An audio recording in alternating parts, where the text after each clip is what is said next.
Hello, welcome to our May 27th, 2022 Club Cubase live stream. I'm going to do a quick audio test, make sure everything's coming through as expected, and then we'll begin shortly.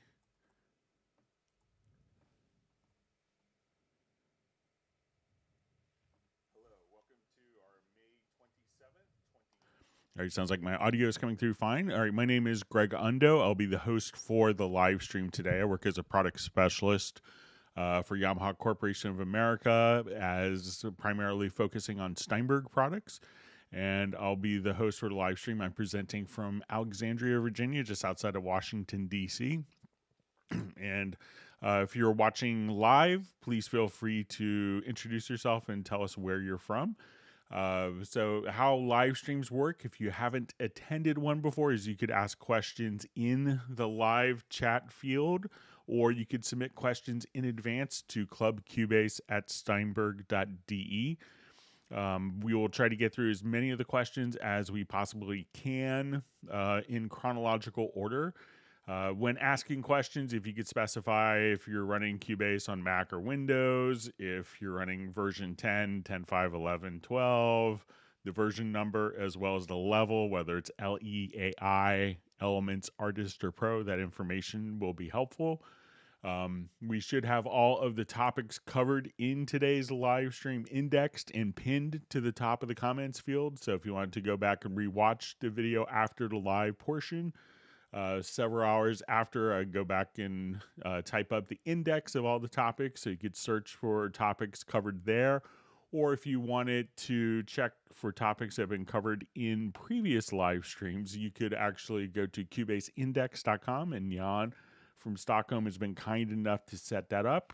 We also want to give special thanks to Agent K and Jazz Dude. They've been in top form, serving as moderators. We've had some nefarious promotional activities going on in our live stream. Must be popular. And they do a wonderful job. They're not Steinberg employees, but we want to give a special thanks to them for all their efforts to make it such a wonderful community. Another wonderful resource of information that's available is the Cubase Nation Discord. So Jazz Dude does a lot of work with that, compiling relevant, useful tutorials and other reference material that's really pertinent to Cubase users in the Steinberg community. So we want to give special thanks to Jazz Dude also for doing that. Today is the last live stream of the month, so we'll go for a shorter time today. We'll go for about 2 hours. And starting about 2 hours from now, if you're watching us live, we will have a Zoom meetup. And this is a great area for people to come and talk and meet each other. So I think we may have a special guest, Clay Oswald, maybe stopping by. Who's a wonderful, Grammy Award-winning producer, songwriter, musician, all-around great guy, incredibly talented. You've heard many of his songs over the years. So I think he may be stopping by to say hi and maybe share some insights. So next week, is the NAMM show in the United States. So I'm going to be busy with that. So there will not be live streams the following week. And the week after that, we should be back starting on Tuesday. The live stream of that Friday is going to be the last day of school for my son. So I was thinking maybe of doing the live stream on Saturday of next week. So that would be, I think, June 11th. So let me know if that makes sense. If people would like to do a Saturday live stream, it might be a way to get people who maybe are working or have schedule conflicts during a week. So let me know if that makes sense, or we could just do one live stream, but I'll just try to celebrate my son's end of school celebration. So let me know in the comments field if that Saturday will go ahead and work for people. So I've already posted the link. I'll do it one more time, and I'll try to do this periodically throughout the live stream, the link for the Zoom meetup. And this is a great way to kind of meet other people that we see on the Zoom meetups, and it's always a really fascinating discussion. So let's go ahead and begin with some of the questions so we get through them. All right, so we see Cubase Works. Just saying hi, Greg, and all involved. Just want to say a big thank you for the stream and links. It's really improved my production, mixing, mastering, and workflow techniques. Keep them coming. Cheers. And this is from Chris in Jersey, UK. Thank you very much for the kind comments. All right, and we see Vinny Sabatino back from, I think he's in Orlando area. So great to see you back after several months. And we did miss you. All right. We see Lawrence Koch from Rhode Island. We have Jazz Dude. We have Sir Robert from Atlanta. Okay, so we see a question. Hi, Greg. I was wondering if there is a way in Cubase Pro 12 to transpose a chord track and have all the chords update. So what you could do is, let's say if we have chords that are resident in our project, all we have to do is we could select the chords, and then where you'll see the root key here, we could just say, okay, I want to go from C major to D major to F major, so we could just transpose the chord. So just kind of select all of the chords here, and then you could just, at this point, transpose accordingly. So let's say we'll also just try something and see if we do a transpose track. I may have one in the project already.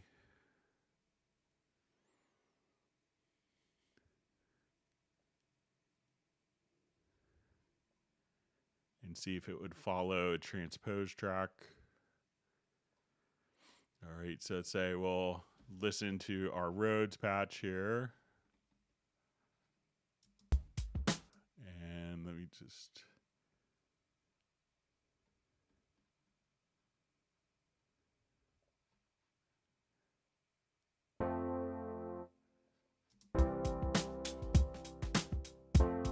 All right, so let's say we have, let's say the key of C here. And we'll just kind of get our tonality. All right, and let's see if we just put this in a transpose track, if the chord track will follow.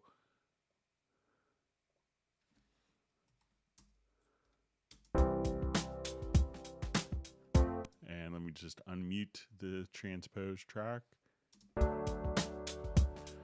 So even if you used a transpose track, that will carry over for the chord track, but you may not see it update. But if you wanted the chords to actually update, to reflect, simply select the chords, and from the root key field in the info line, adjust directly there.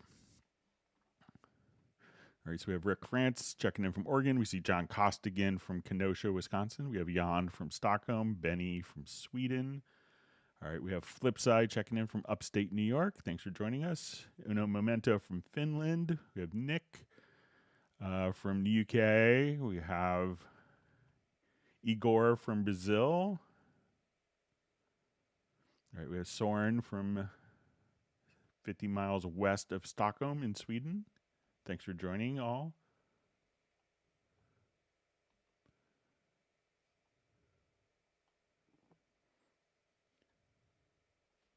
All right, we have Samson Strike from Austria, Robbie Bowling from Dallas. We have Best Green Jesus from San Diego.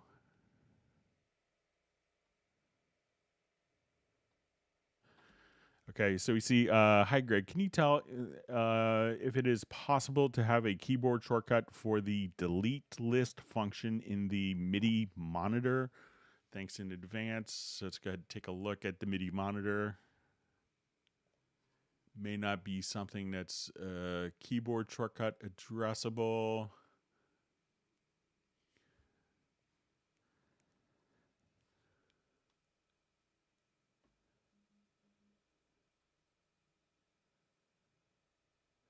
All right, so let me just make sure I'm reading it right here.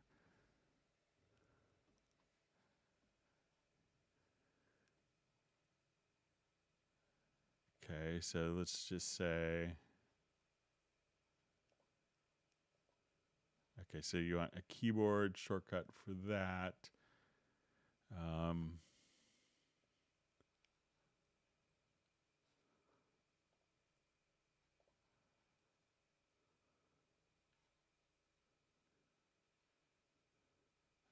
don't think that it'll happen, but we'll take a quick look.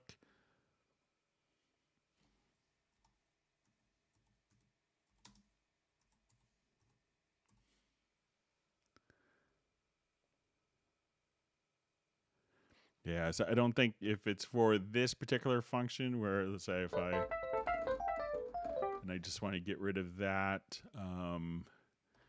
don't know of a way to do that from kind of a keyboard shortcut or not. So sorry about that.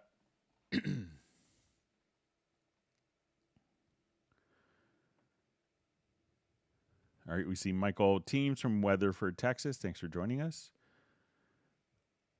All right, we have Ernesto checking in from Mexico. Thanks for being a part of the live stream today.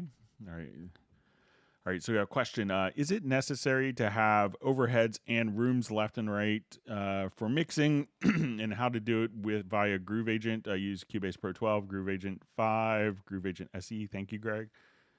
Okay, so let's go ahead and take a look. So, it's not necessary, but a lot of times people kind of, it's typically used to kind of give a bit more depth for particular drums. So let's say if I wanted to come here, so if we have like an acoustic agent kit, so I'm going to take just, so let's say if we have this particular kit and we can see that when we have the snare drum, so I'm going to mute the snare. We still hear a lot of the snare going on in the room mics as well as the overhead mics. So, and these are all kind of sampled, with phase coherency, so that if I wanted to, let's say we mute the room mics and the overheads, this is kind of what it sounds like. So those are the direct mics. And when we want to add the room,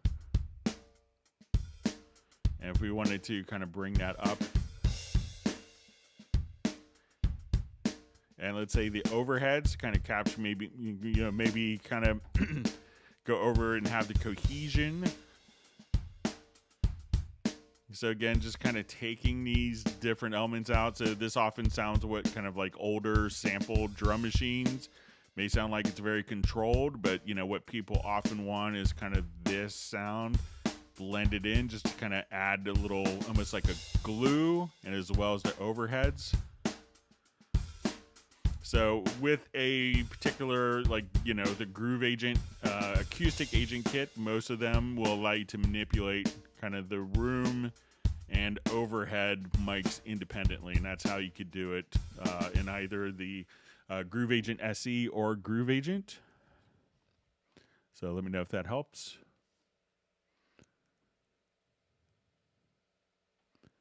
Okay, I'm just going to break out my chat here, pop it out. Bear with me just for a second.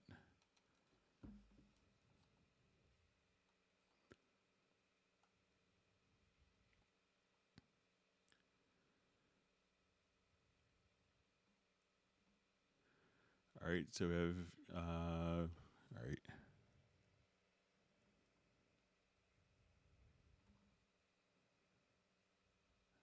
All right, so we have Kerwin Young also checking in from Atlanta. Thanks for joining us. Kerwin's a very loyal attendee.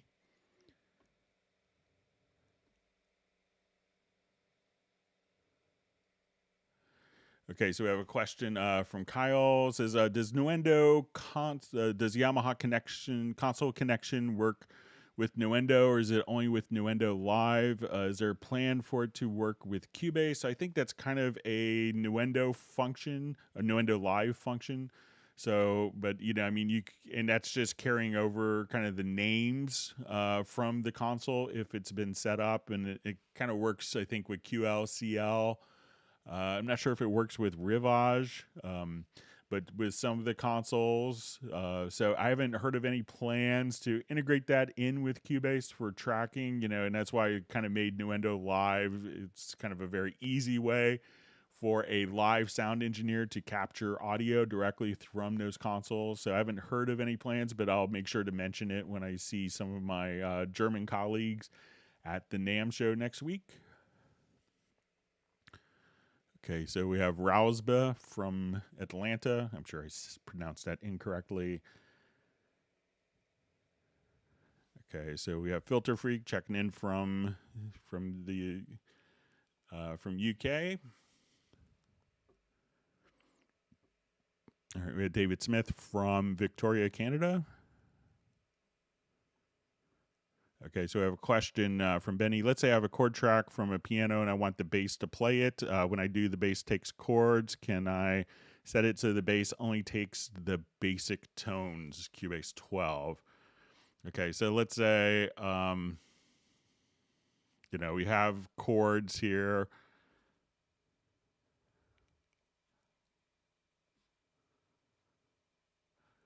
All right, and let's say I'll just kind of put in notes. And let me just switch to here. I'll just put in some quick quarter notes.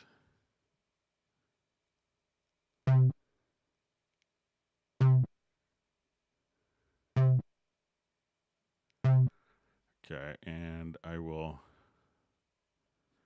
just kind of duplicate this number of times. Okay, so now we made copies. So let's say I just have one note bass line.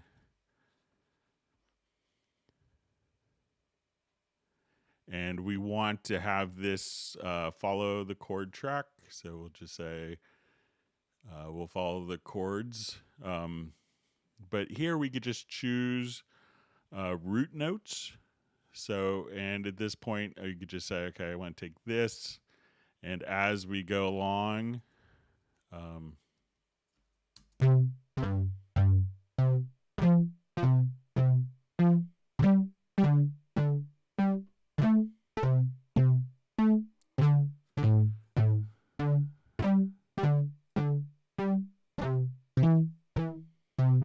so at that point, we could just have it automatically just follow root notes, and then that should just automatically just follow the root note of the particular scale as opposed to with the chords. So try just in the chords inspector tab here.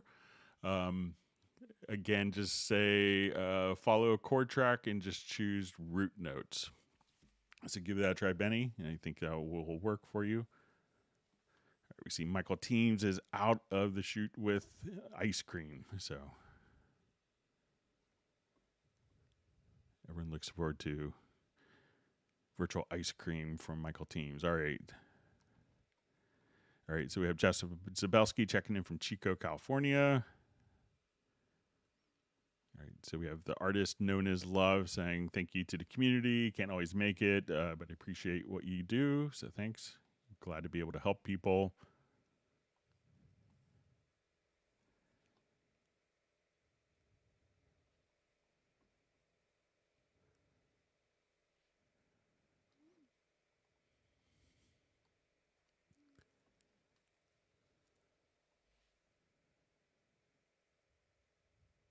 All right, so we have Brian Sawyer from Beulahville, North Carolina. Thanks for joining.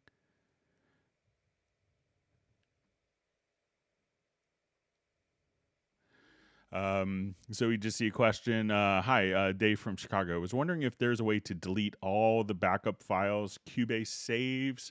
So as you do it, you could. I don't think that there's an automated process, but what you could do is just kind of manually. So if I wanted to look at a particular folder here, you could just say, okay, let's get to documents, and I'll just go to my projects folder here.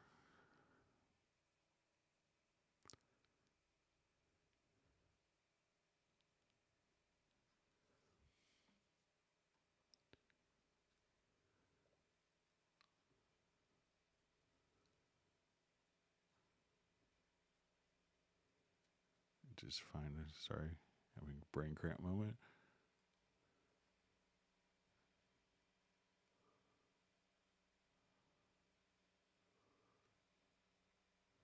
Okay, here we go. Projects, and let's say, as I'm let's say if we have project here, so you could just simply choose to. As soon as we come here, you could just choose like, .cpr or, .bak files. and search for .bak files and automatically erase those, but there isn't a way to kind of automatically purge. And I'm sure that if we had that, that someone would complain that they don't have their backups after they purged them intentionally. So.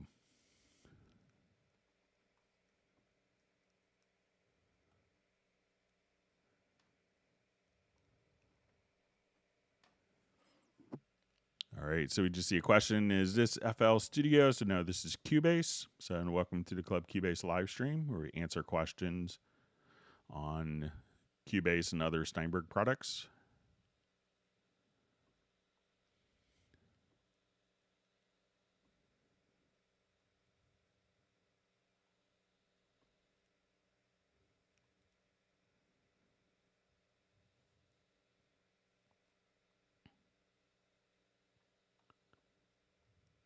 All right, so we have a question from Lawrence Koch. Is there a way to disable third-party plugins for multiple restarts at Cubase? I have an issue where it opens fine the first time, but locks up if I close and reopen before even opening a project. So if you are starting the project, so you could hold down Alt Control Shift or Command Option Shift. So Alt Control Shift on Windows, Command Option Shift on the Mac platform as you double click to launch Cubase, and then it will look something. I'll just open up maybe an older Cubase version here and I'll do it so you can see. So I'm just going to hold down those keys, and then we could just choose to deactivate all third-party plugins. So if we do that, at that point, that will allow you to run Cubase and open up a project without any of the third-party plugins. So that will allow you to kind of run it in like a safe start mode, so that if you needed to actually change something and you have a plugin that's kind of hanging Cubase, you could just simply do that and open up a project and maybe disable a particular plugin, make a copy of a track, save it without the plugin, stuff like that. All right. Now just make sure I closed right. Okay, we'll go and quit out of the older version. So give that a try, Lawrence. Okay, so we see a question. Hi, Greg. Can you discuss Profile Manager with example? So the Profile Manager, we get this question a lot of, I had all of my key commands, my workspaces, all of my track presets, all of my user presets, my fade in, fade out presets. I had all of these in my old computer. How do I get them to my brand new computer?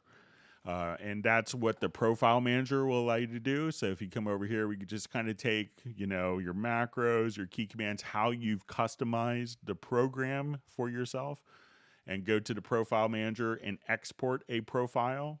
And at that point, you could go to even your brand new computer or a friend's computer, and I remember like many NAMM shows, like when we have customers or like artists who would come and do a talk about how they use Cubase, and then they all would have custom keyboard shortcuts, and they're all like carrying a little USB drive. I remember Teddy Riley just, trying to get his keyboard shortcuts off of his laptop into his Cubase so that he could work fast on the stage computer, and, all sorts of issues trying to get it because he had customized his Cubase so well. So now you have situations like that. You could just save everything in your profile, go to another computer, load the profile, restart it, and then all the settings pretty much that you had will automatically be, the vast majority of user-defined settings will then be translated over within the profile.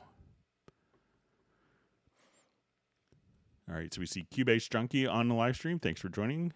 All right, and we have Steve Thompson checking in from Glenville, New York. Thanks for being a part. We see Sable Winters. Wonderful to see Sable. All right,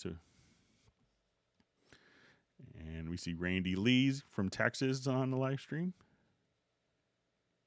Looks like him and Michael Teams are getting together tomorrow.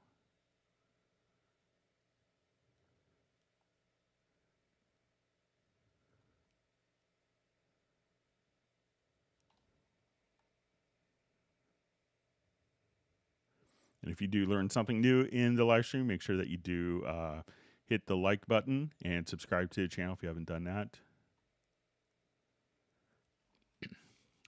So we have a question. Is there any way to sync Cubase and Ableton via timecode?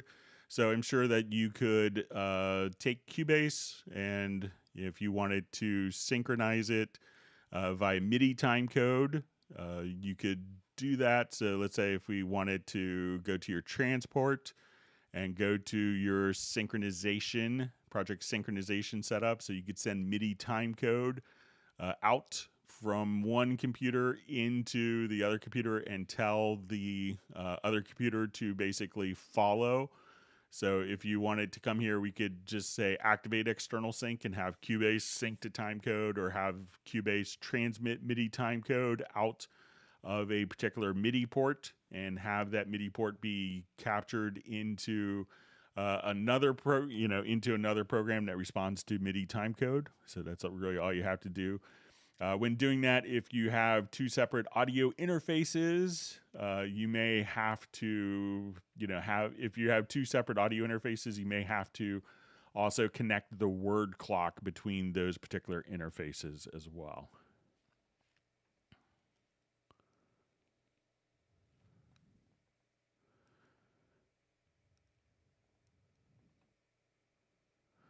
Okay, you see, hi Greg, I'm trying to find a way that the logical editor only selects notes when a specific controller is at a certain value. Is that possible? Okay.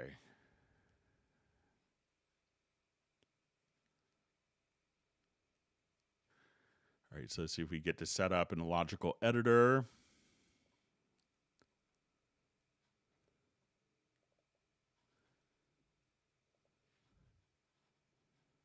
Okay, so let's say we have MIDI. We'll just do some MIDI volume quickly. Okay.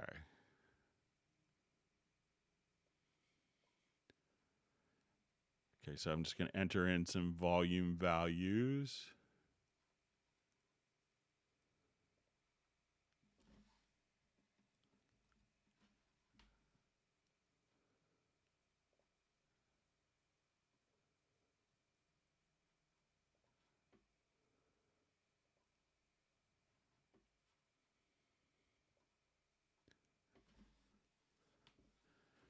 Okay, so let's say we have this, and we'll look at this value here. So let's say it's 92 there for these notes, and so we only want to select notes where the volume is 92. So let's see if we could manage that. So we will come over again to our logical editor, and we want to select.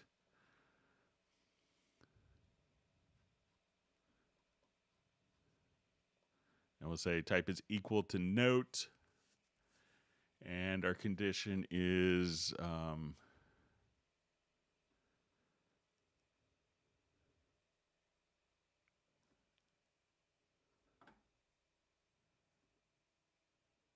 see if we can.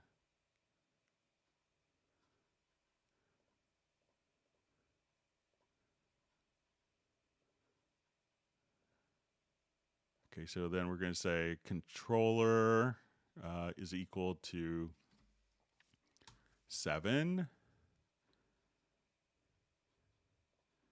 And value 2 is equal to, let's say, 92.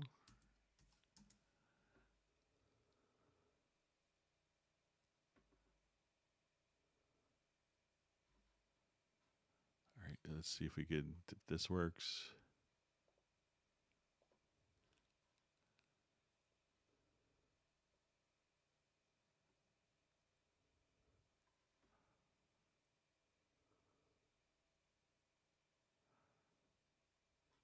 All right, so let me just see if I remove this.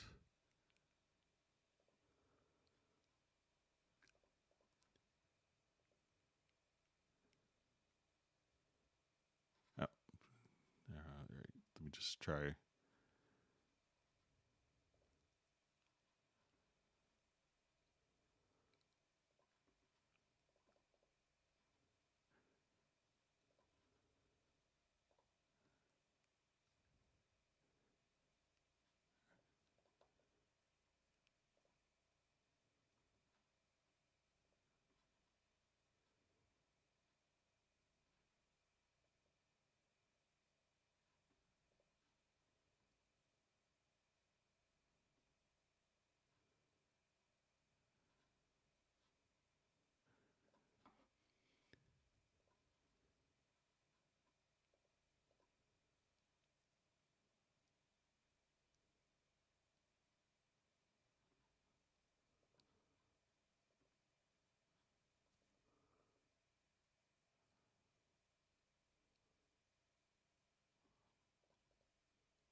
Okay, so we'll say that we're going to do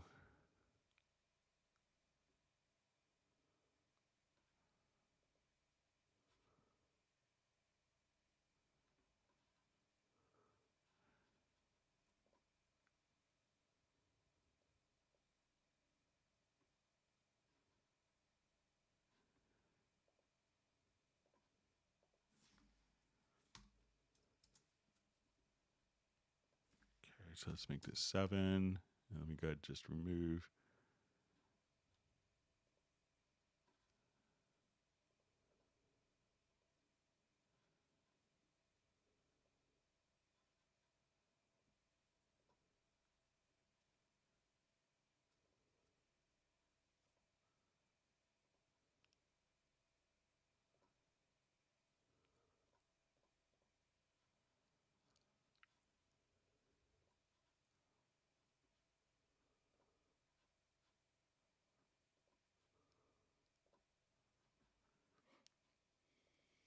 Okay, so let's see if we can play with the brackets some.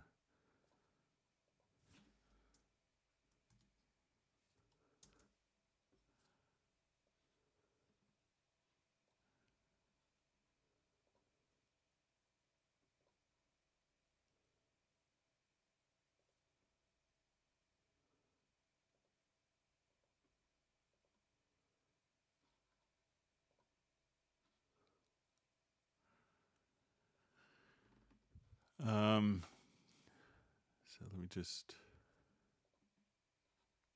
play with the Boolean conditions.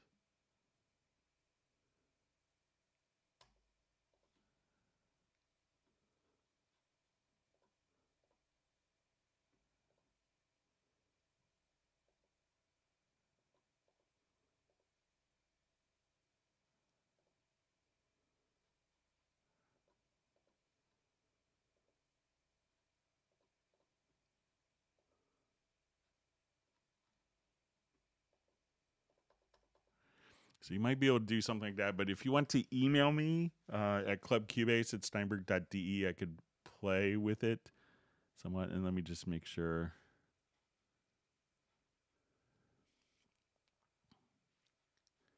I don't think.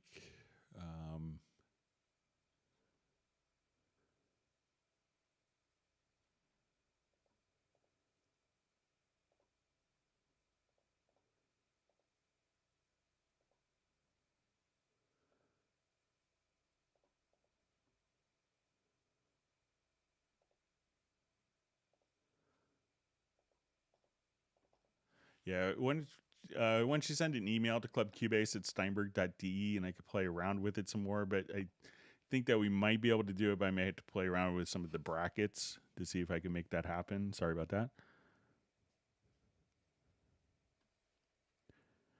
All right, so we have Tim Weinheimer checking in from Mission Viejo, California. He just says, I have an issue with the scroll bar stutter after it clears the first couple of bars in scroll mode. 12 in Cubase 12 on PC. So check to see, Tim, if you go, just out of curiosity, see if the behavior is different if you go to the preferences. And when you go to general, if you see like enable high DPI or not, and see if that makes a difference. And let us know if that changes anything for you in the behavior.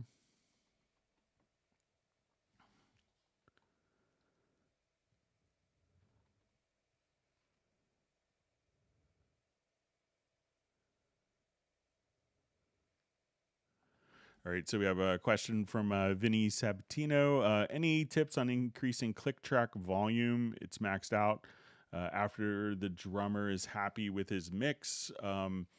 So, you could always, so let's say if I have my left and right locators between events, one of the things you could do also is just come over here and go to the signature track, and then you'll see render audio click between left and right locators. And then as we do that, that's going to automatically render the audio click here. So if you wanted to make that louder, softer, or normalize the click, you could do that and just have it generated as an audio file. And then there's any number of ways of adding a lot of gain to the click track. And if you need to route that to a particular headphone out, then it's an audio track that you could route out to the headphone to make it louder for the drummer. And sometimes, you know, what click sound you use, so if you're using kind of like maybe like the vintage spike, which is kind of like a Yuri sounding click, some drummers don't like that because it's not, you know, kind of blends into what they're performing.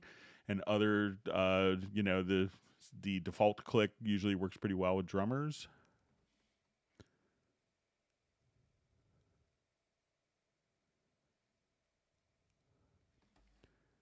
All right.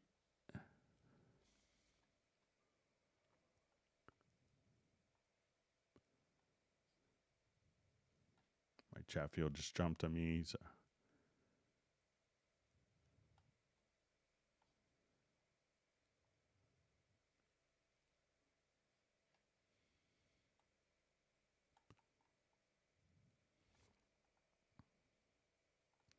Let me find my spot. Sorry about that.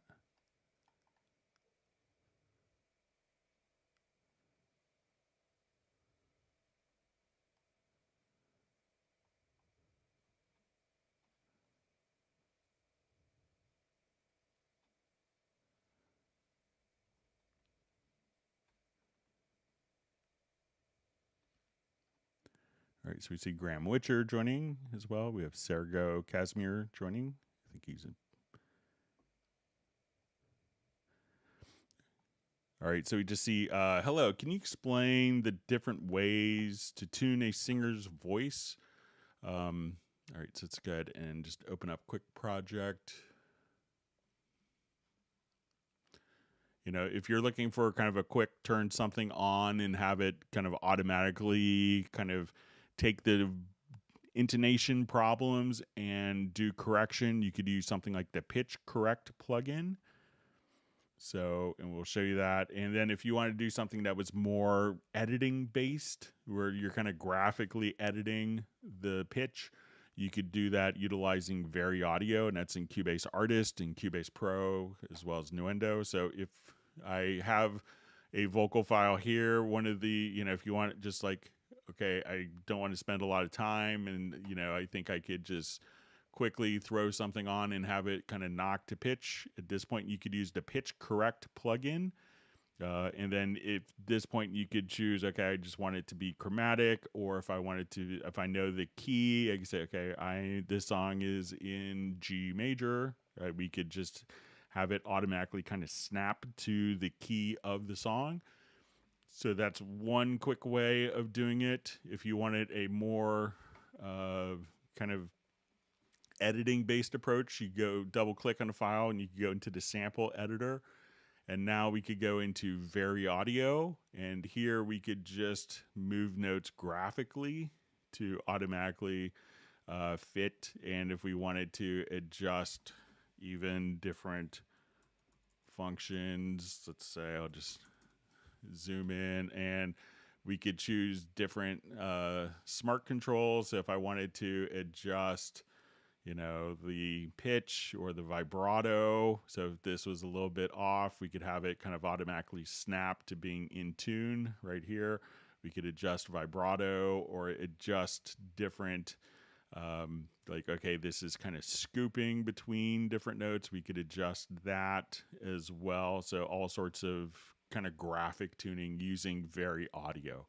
So those are two common techniques for working with that.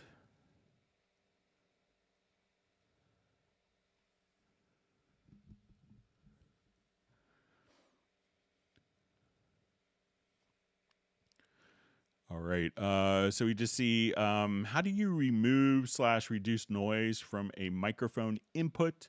So the best way to do that is to make sure that, you know, your gain structure is set with the microphone so that you don't have a lot of noise to start with.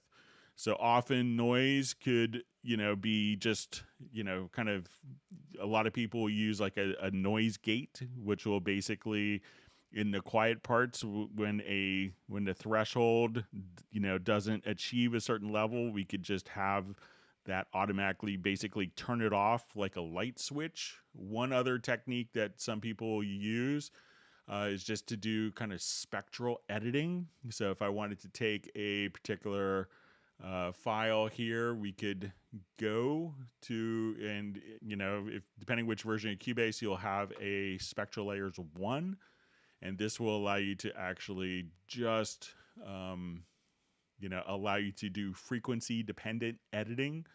So if you find yourself, okay, this is a noisy audio file that now when we double click, we could just have that file automatically just show up and within Spectral Layers, and we could do kind of frequency dependent editing. So if I wanted to just take, I'll just select see if I have a small audio file here. So let's say this, and I wanted to do spectral editing. I could just, again, come here. Let's load up our Spectral Layers extension. And now as you could double click, you could do kind of frequency dependent editing. But generally, if you have your microphone preamp and the singer close, you shouldn't really have noise to start with. So that, check to see if you could fix it at the source. That would be kind of the best use, so that you're not capturing noise.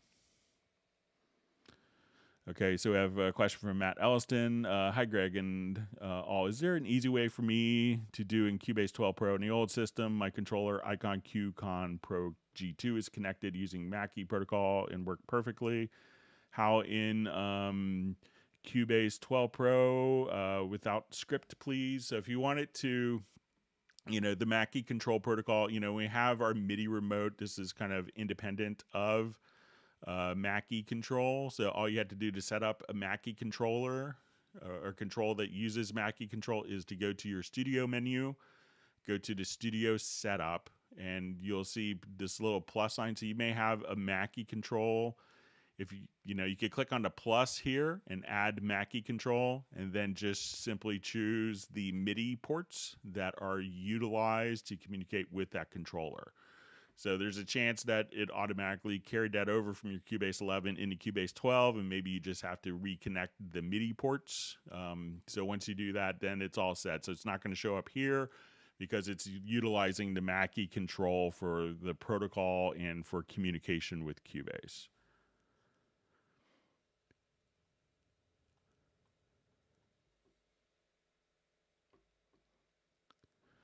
So you see, why are we doing Zoom today? So we're doing Zoom today because on Tuesday, I won't be doing a live stream because I'll be at the NAMM show in Anaheim, California.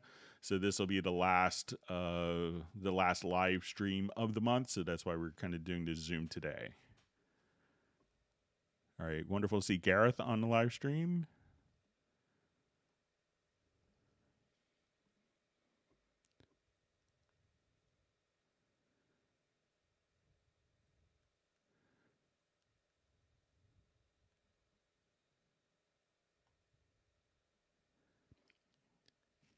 As Gareth said, Beethoven would want to go to nam, nam, nam, nam. All right.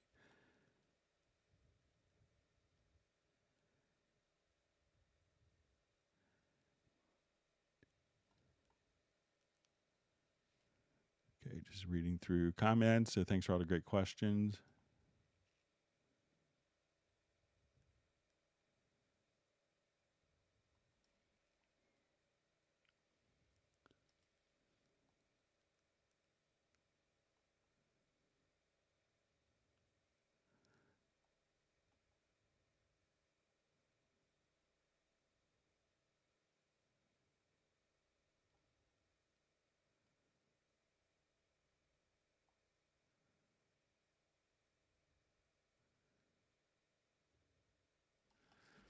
All right, so we just see a question. Do you know if the visual audio quantize pitch parameter is available in the demo version? Okay,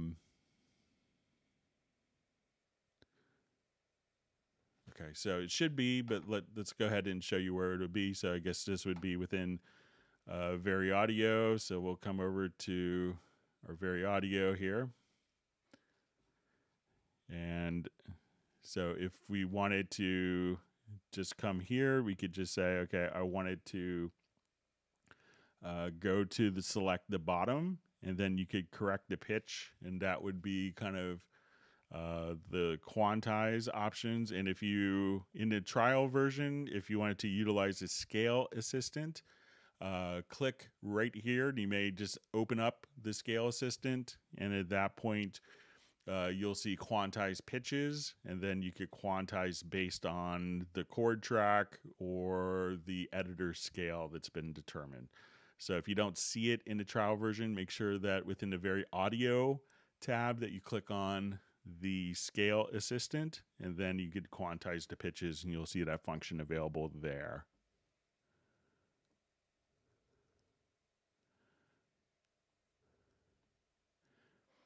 All right, so we just see a question. Greg, can you tell me if we can mix just with eyes? Thank you. So it used to be kind of the running joke with many engineers, like the assistants would often say, oh, they're just, I would hear this a lot when I was an assistant, or if you're in sessions, and sometimes people will say, oh, that engineer is just mixing to the meters and not listening to it. So I wouldn't recommend just mixing with your eyes. So I think it's always good to listen to it.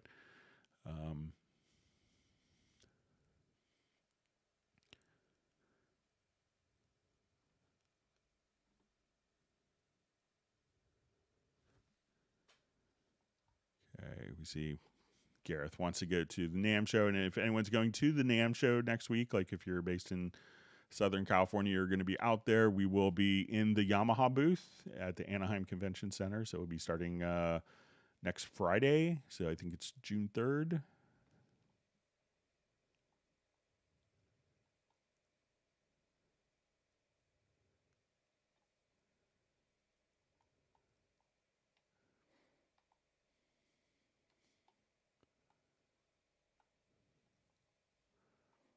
My chat just jumped on me.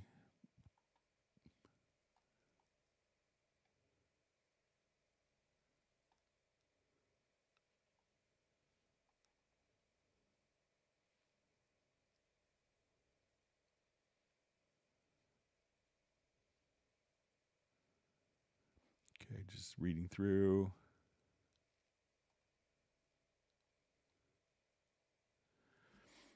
All right, so we just see, hi Greg, could you show the easiest way to switch between A/B references? Okay, so I'll go ahead and show just a project.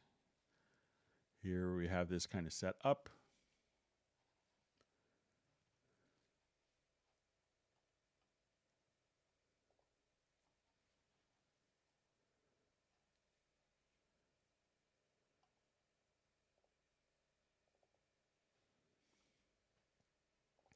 Okay, so I used the control room for this.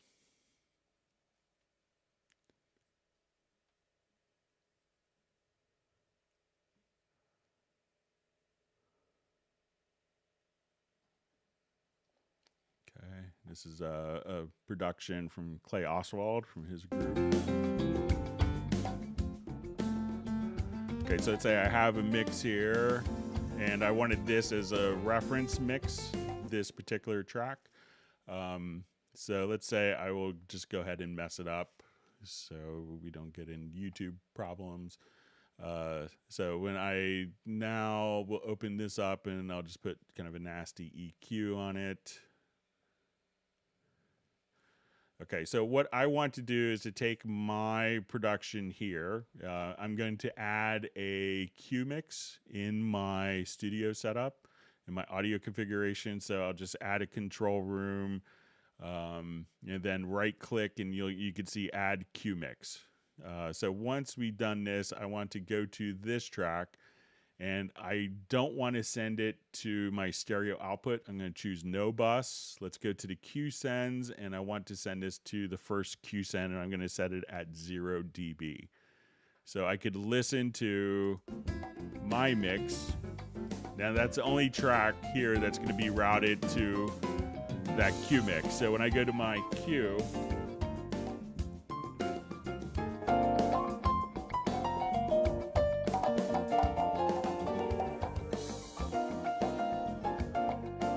So let's say if I want to come here and I'll just, so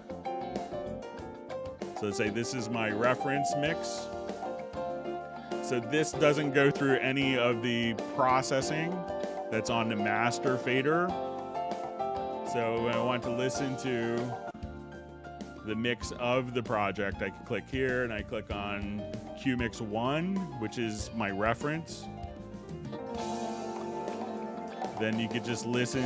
We're only listening to this one track, and everything else and it's not going through any of the processing on the master bus. Now I can listen to everything on the mix and go back to my reference mix. So create a Q mix, send that track, send it to no bus, and go to the Q sends here, set it to 0 dB, and then you could just switch and have an A/B reference, and without having to turn off and on all your different master chain processing.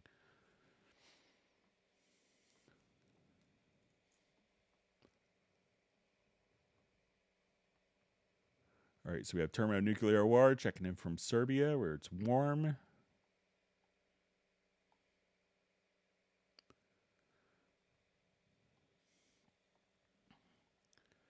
All right, so we just see Greg, please, how to tune the drums to the key of your song. Yeah, this is something that you could do quite easily.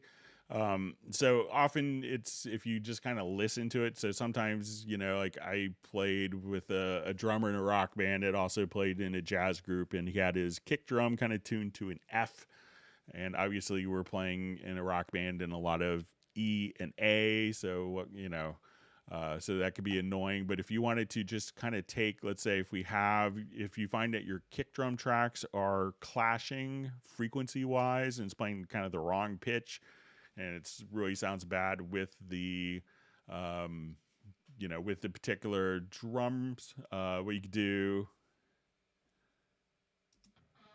So let's say I have this going on. I could just take the kick drums here. So say I have 3 kick drums, and I could select all the tracks. And if I wanted to just kind of tune, so I could go like an octave down, and you'll see just this transpose function, and this will just transpose in real time. So if you find that you like the kick drum is not sitting, the tonality of the kick drum isn't sitting well with the rest of the track, just take the kick drum and you could just tune it like so. So you could do it in semitones or in cents right there, and then just kind of listen to how that fits in. If you want to listen to it in context, like take these 3.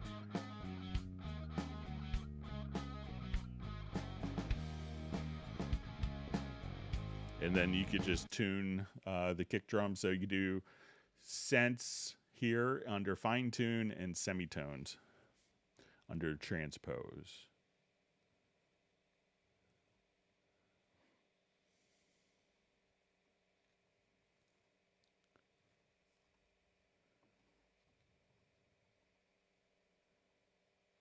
All right, so we have Lloyd Brown Music.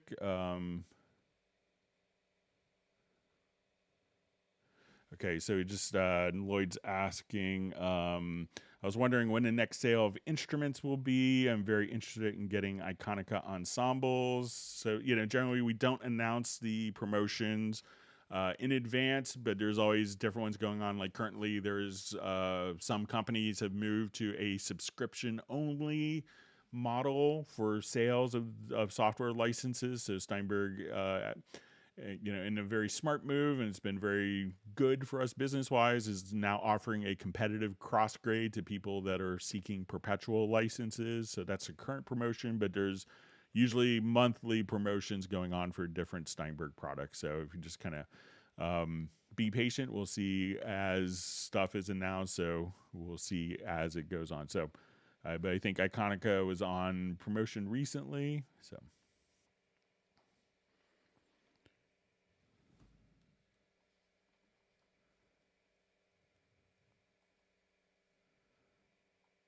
All right.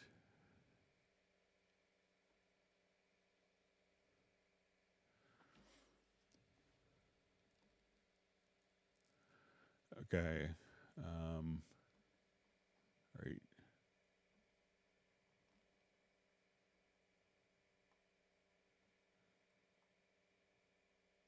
just reading through comments.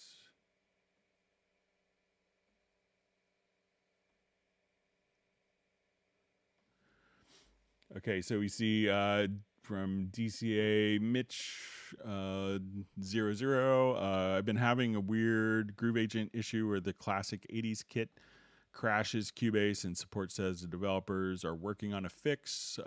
So let me just see if we can, if I have that one, if it's, I'm not sure if it's a stock one or.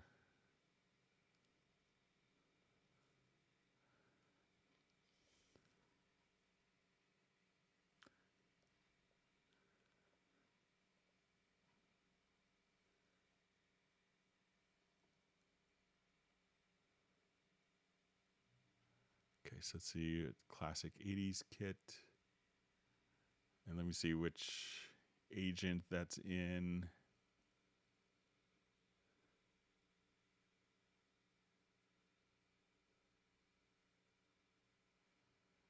Okay, so.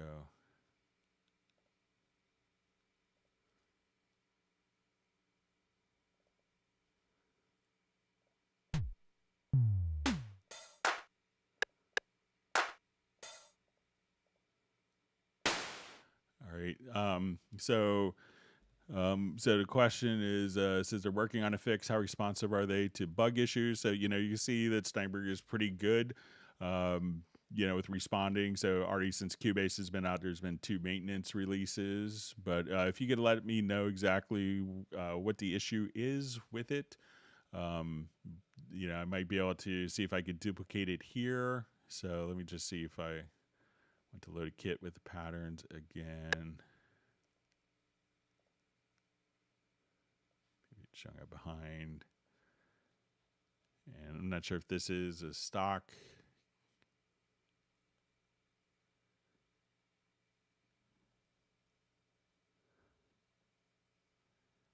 Kit. Let me just.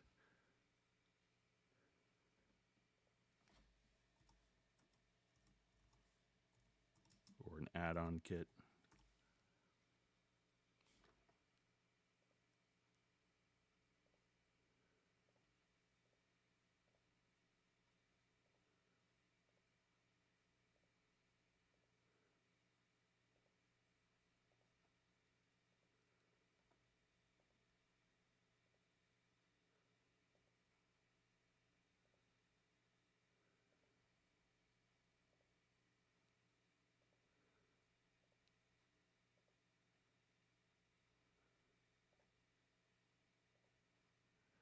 So I'm not sure if that's maybe the Dom Sagalis kit.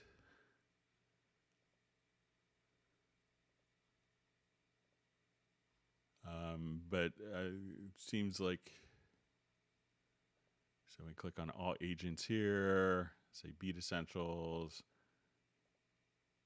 It's not Fusion, it's not Studio SE. It's not NAT.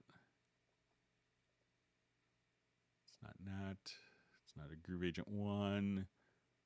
It's not a Laser Beams. So I know Dom Sagalis, I thought, did a kit, and I was wondering if that was the kit. So maybe it's something with that particular content. So I'm not sure if that's standard or if that was a free download. So it just looks like when we get to all agents that then it shows up. So it might be, so if you could let me know if that's, I think Dom Sagalis did maybe an 80s kit, if that's the one. But it may be something with how the kit was set up. But if you could let me know what the crash was, that would be great.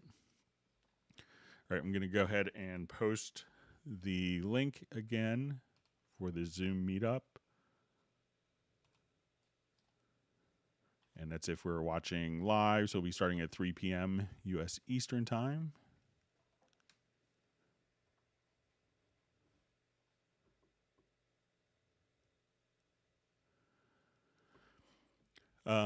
So we see, Greg, is there any way that Nuendo / Cubase can determine the best impedance setting for a microphone? So it's really going to be, Cubase and Nuendo are just going to kind of capture the sound, and it's not really determining the impedance. You know, that's more between the microphone and the mic preamp.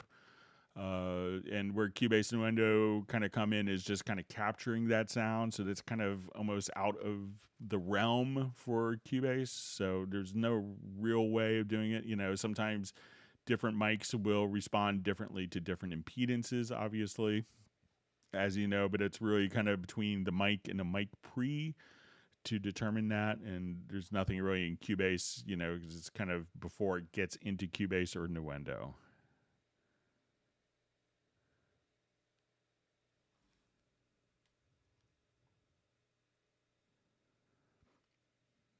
We see Michael Teams just checking out, looking for other Texans on the live stream. All right. All right, we see Sarah Go Casimir just says he wants his Cubase 12. Take his money, please. Yeah, so sorry, you know, there are different economic sanctions going on in the world, so apologize for that.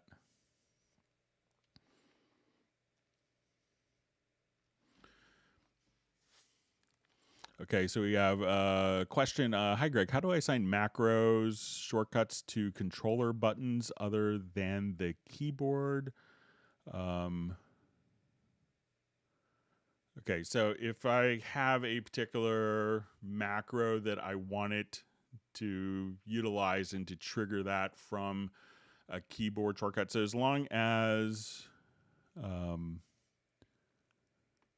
controller button, so as long as that controller like transmits MIDI information, so I'll go over here to my studio setup, and you know, if we wanted to do this in, you know, let's say, you know, the MIDI remote, I could come over here and just choose. So let's say I want this button on my Nano control. So let's say if I just wanted to come here and I wanted this button to trigger a particular macro. All right, so I'm going to double click on that button, and then I will just go over here to key commands, to macros, and I say, okay, I want it to, you know, hide selected tracks. So I'll apply that mapping. So now every time that I hit that button, I could just say, okay, these tracks are selected, and now it's just going to hide those particular tracks.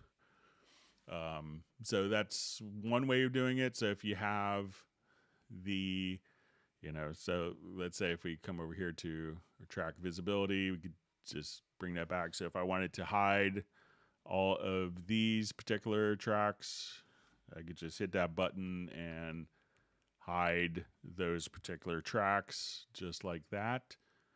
And if you wanted to do it utilizing, if you don't have Cubase 12, you could do it kind of the older way using a generic remote. And here we could just say, okay, I want it to come over here to command, and I want it to go to macro. And then you'll see all of your user created macros here. So say, okay, I want this, and just come over here, connect the MIDI input port and output port. Click on the learn, hit the button. That will capture this particular message and then have it execute that particular command.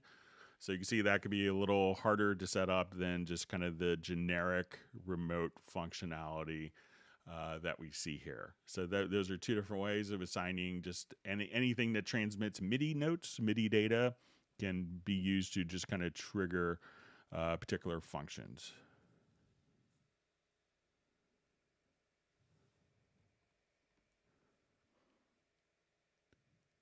Okay, just reading through comments.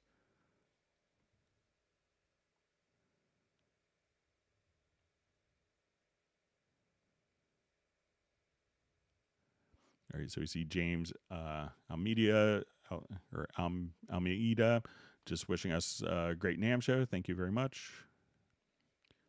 See Gareth just says Chord Nano Control with a big exclamation point. All right. And we see Pablo on the live stream. So wonderful. See Pablo. The whole hot mess contingent.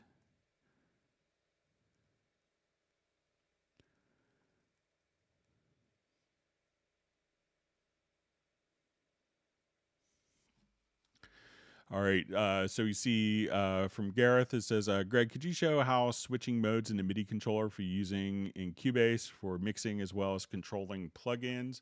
So I think Gareth has the nano control here, but you could have, and this is, I think Gerald Ely had asked this in the last live stream, and I just kind of dived into this feature. I think Best Korean Jesus made a comment, and so but you know, if we have one controller, you could have mapping pages. So you could set up, okay, I want this, my nano controller, to now function as quick controls as I'm working. So I could just come over here, and now these are doing quick controls. Let's say if I load up quick controls for this particular function, so let's say, okay, I just wanted to have my quick controls easily, quickly available here. So we could do that. But let's say now I wanted to do mixing. So I could just switch to my mapping page and just say mixer. And now my nano control is controlling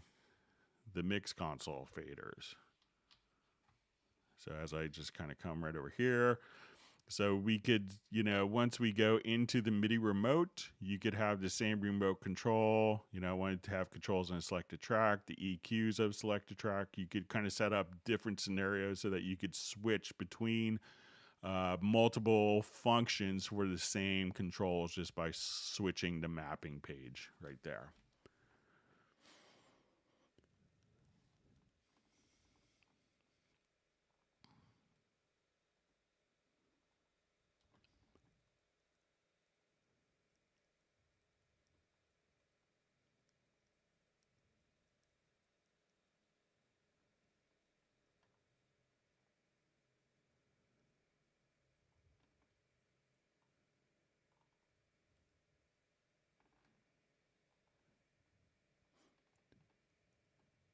Okay, just reading through comments.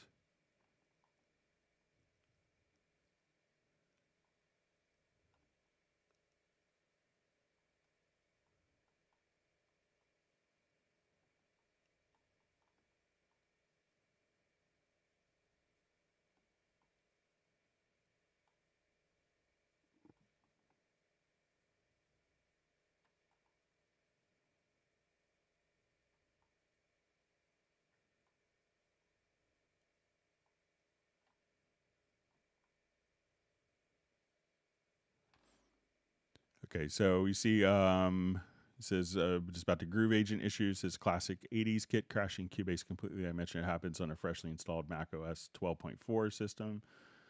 Does that seem like a bug? So let me just, you know, so it seems, you know, on my system, it seems to be kind of functioning as expected. But let me just come over here.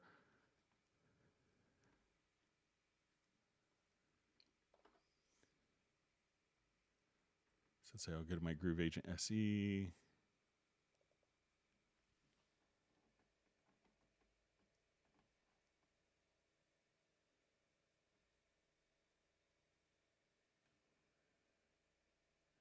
Yeah, so as you can see, it's not crashing my system when doing it. So, but, you know, let me know if I did something differently than you.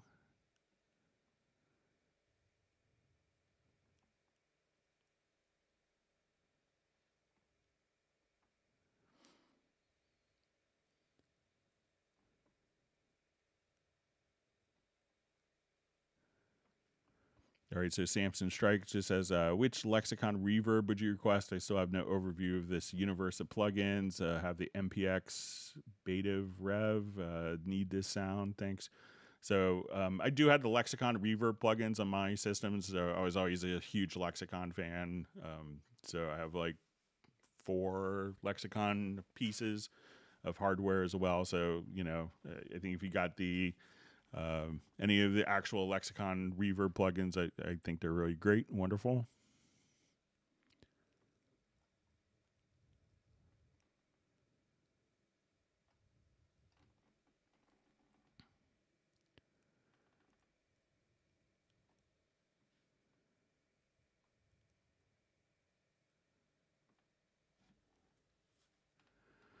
Okay, so we see from Jeff Sabelski, Greg, there are times I only want to choose several notes of a track for VariAudio, but Cubase seems to grab the entire track, for which editing takes time.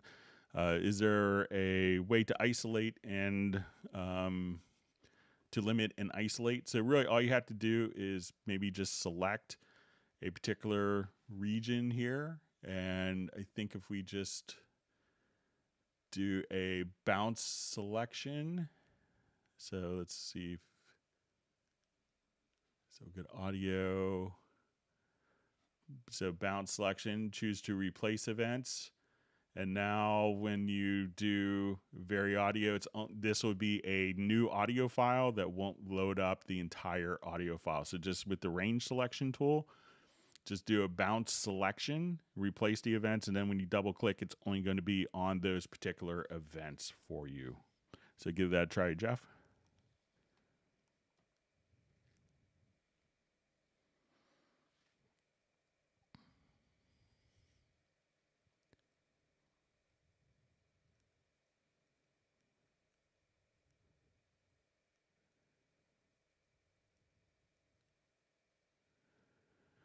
All right, so we see from Dallas LaRue, I've heard of people talking about setting up a rear bus. Can you explain what that is? So often people will set up so when we go to an audio track, we could choose for this to be, like a quadraphonic. So if you wanted to be quadraphonic, so that we could come over here and we could have this particular audio track if we have a quad out or 5-1, that we could, move it so that we have 2 channels for front and 2 channels for rear, kind of like a surround. So when people often utilize and talk about rear buses and rear channels, it's often a way to have a plugin that isn't capable of doing sidechaining. So that was one way of kind of sending the audio and manipulating to create sidechaining for like VST2 instruments. So obviously, if you have VST3, it's not really needed. So that's the vast majority of when people are using rear buses, was kind of a workaround with VST2 not having kind of native sidechaining. All right. Okay, we see Randy Lee's going to microwave some nutrition for himself.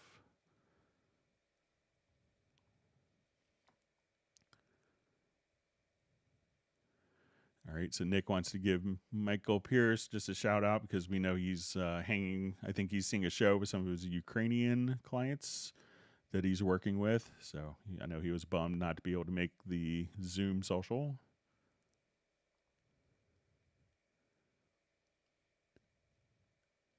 But we'll let Michael know that we miss him. Always look forward to seeing him on the Zoom socials.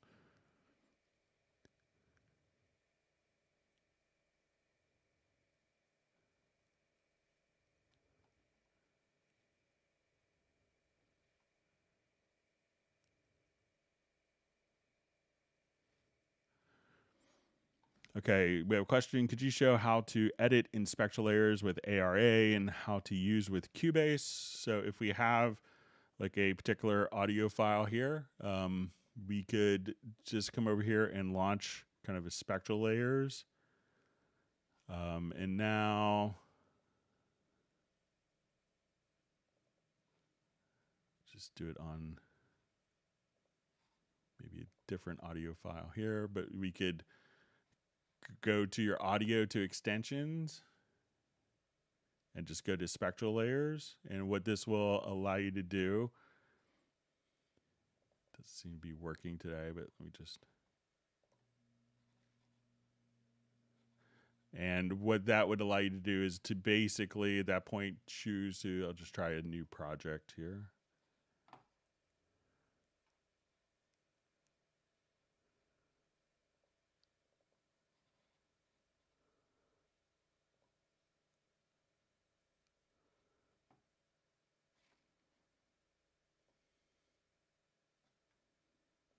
All right, and I'll just revert this back.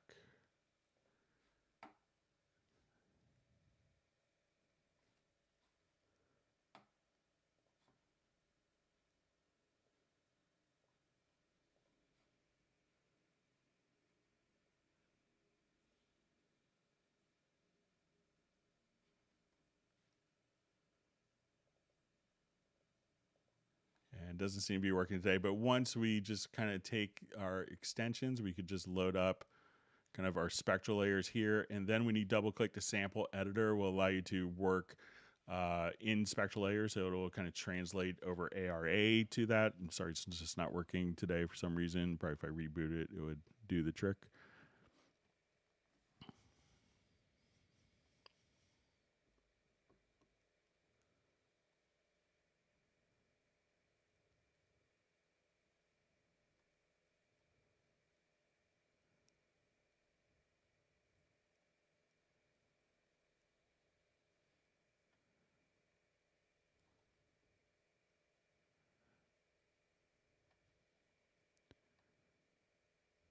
Okay, Jeff Sabelski saying he loves his Iconica Opus.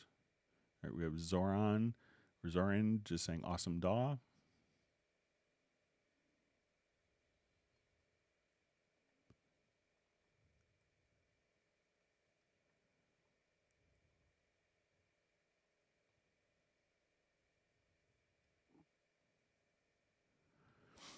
All right, so we have a question, how to sidechain kick and bass. All right, so let's come over here. I think I have a project we could show this on.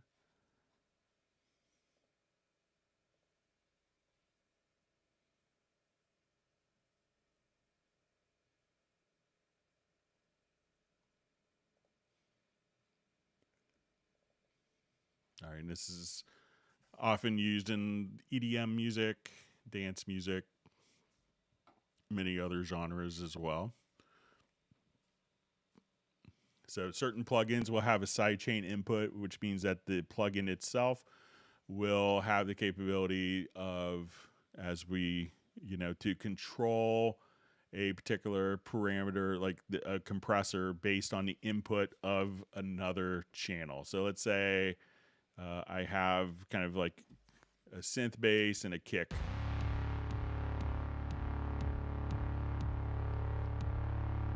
And I want that kick to have punch so that every time it comes in, everything kind of ducks down to give it more impact. So what I'm going to do is what I want to duck down, I'm going to just put an insert on, say a compressor. I'm going to use the standard compressor here. And we'll activate sidechain. And now we want to tell it its sidechain source. So let's say we're going to use this kick drum. And so now as we do our routing, every time that kick comes in, it compresses the bass. So we didn't change the level of anything, but we're just using the kick as a sidechain input for the bass. So again, whatever you want to be ducked down, add a compressor plugin like the standard compressor. Activate the sidechain, set up your sidechain input. So you could add your sidechain source, and you could add multiple sidechain sources if you want it. And then you could set the compression amount, and that's how you could do sidechaining of like bass and drums. All right, so we see from Omar, could you repeat your email? So you could send it to clubcubase@steinberg.de. So it's clubcubase@steinberg.de.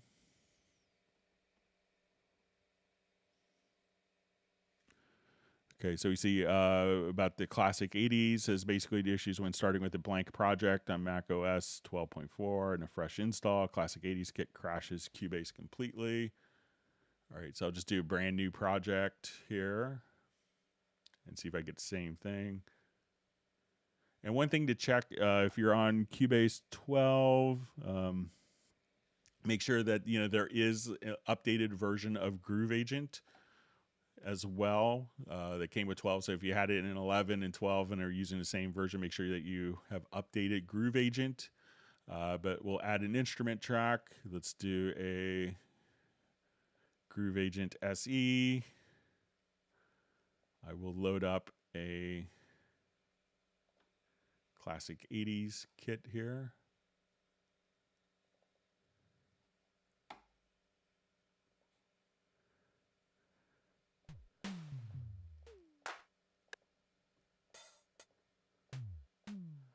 So it seems to function kind of as expected here. So let's say.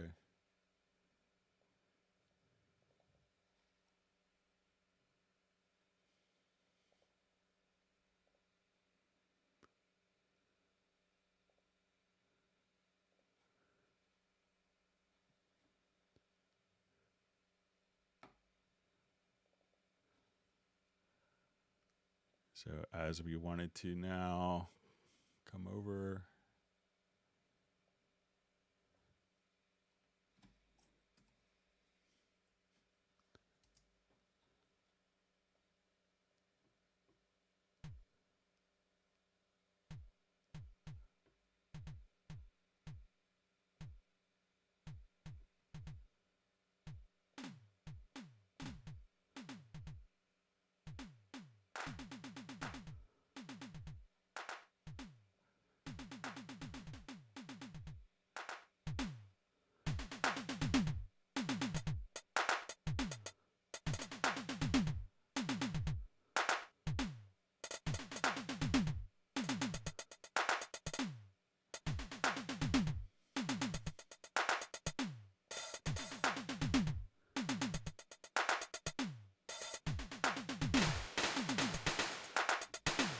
So seems to be kind of working fine here. So, but make sure you do have the latest versions of Groove Agent as well. So let me know if I'm doing something differently than you. All right, we see Pablo's. You see Nick is trying to get Pablo to ask for coffee. So.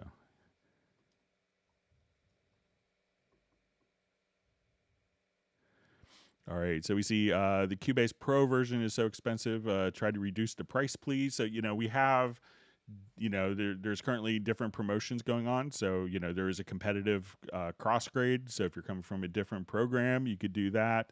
But there is also, you can get Cubase Elements or Cubase Artist. And then, as you simply, if your needs grow, you can always upgrade. So you could kind of start off with Artist and then take care of doing, upgrade or update after that. So.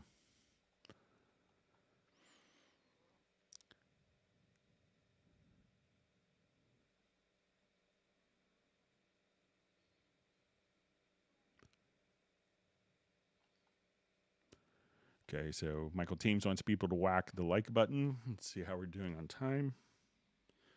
Okay, I'm going to post the link again.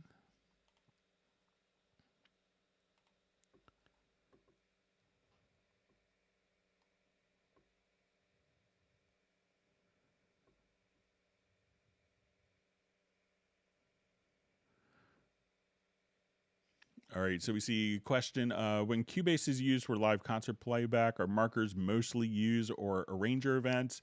So I've seen people, set up either way. Sometimes people will do, I think if it's a fixed show that people, the people I know that are doing fixed shows use markers. And then there's, I know some artists who will use it and like they may have like 2 or 3 different sets. So they may like every other night they'll play this song instead of that song. So if they're playing the same city twice, it's not the same exact show for like the super fans that come to both nights.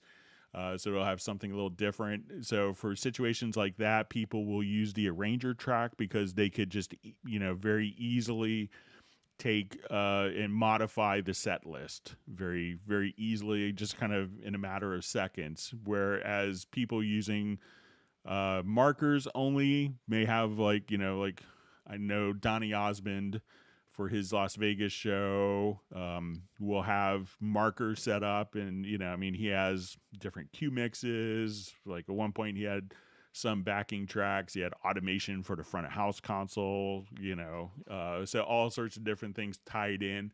And then the drummer would just navigate to the next song as a marker track. So either way is viable. I would say if you are constantly changing, that I would, if it's a constant set, you have more flexibility using the arranger track.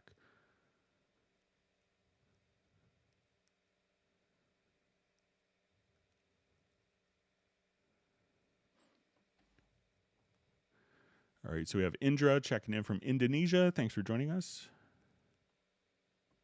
All right, we see that Jeff Sabelski won't be able to join the Zoom because he has a recording session. He has some oboe practicing to do.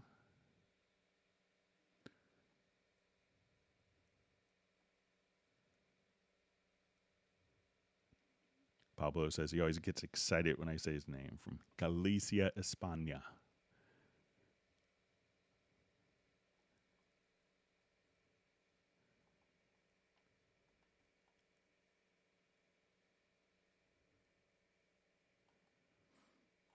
All right, my chat just jumped on me, so let me find my spot. All right. Okay, so we have a question for film/game sound design. Would Nuendo be better suited for Cubase, or can Cubase do limited film/game work? So I would say that if you're going to be working with games, and so for sound design, there's some unique programs or plugins in Cubase. So there's in Nuendo that are, very specific tools. So like the randomizer. So if you want to take like a footstep, or a basketball hitting a floor, and you have one sample that you could randomize sounds very easily. There's also stuff like Voice Designer for creating kind of robotic types of effects. So, if you wanted to have like instant Android robot sounds from a dialogue track, that's really good. If you're doing any integration with Audio Kinetics Wise as a game middleware, Nuendo has special tie-ins for that. If you're doing ADR work for your film, then Nuendo has amazing features for that. If you're doing film mixing where you need multiple beds, such as a bed for dialogue, a bed for music, a bed for sound effects, and at that point you're mixing in Dolby Atmos, that would be, and you need to import ADM files, Nuendo would be well suited for that. If you're doing the music for a game or a film, Cubase would be more than substantial for creating the music for the film. But if you're doing more of the audio post-production, more integration with game audio middleware, then Nuendo would have some advantages for that.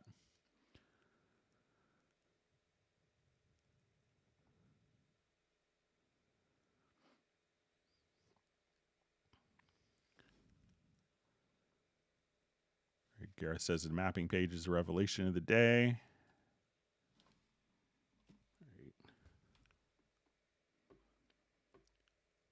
And that feature will be all set up for your Nano control already.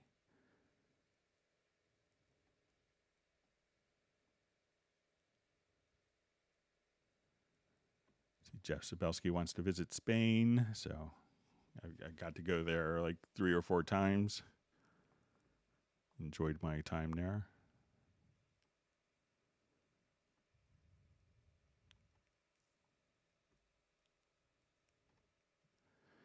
All right, so we see Greg, please, can Groove Agent be enough for my musical productions, and what are the different parts that compose it? What do you think of AD2, AZ Drummer 3, SD3?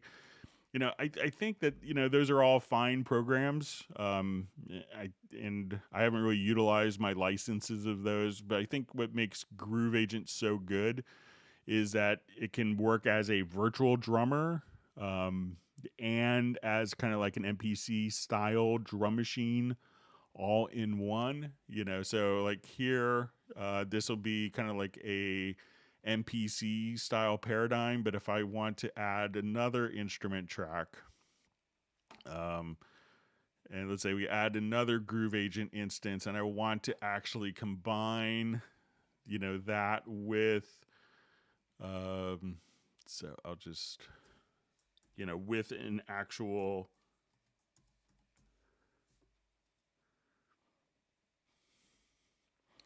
more acoustic bass, we could do that. And if you have the full version of Groove Agent, you could have the acoustic agent, a beat agent, and the percussion agent all within one.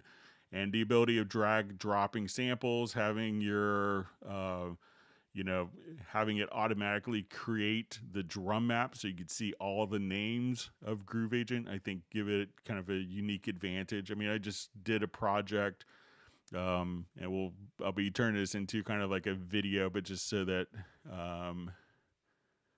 we can get a sense, you know. But it was a person that had, I think, addictive drums on it, and I just replaced all the drums with Groove Agent here. So we'll just take a quick listen to it. And he's like, "Oh, if I could only have drum sounds like that." When I kind of sent him like a rough mix of it, and I was like, "You do if you have Cubase." So we'll just kind of give you just sense of something I just mixed here. I just, you know, someone sent a project, and we'll be kind of doing like a project transformation. But let's say we want to just listen to this. So all these sounds are just coming from one instance of Groove Agent here. And it's just a forget to pass kit, which I often pull up by default.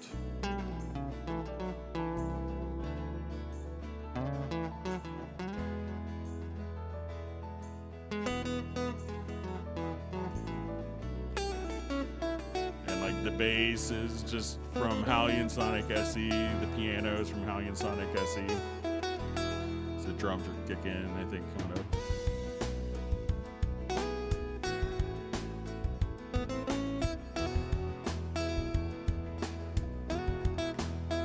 All the sounds here are just coming from this one instance of Groove Agent.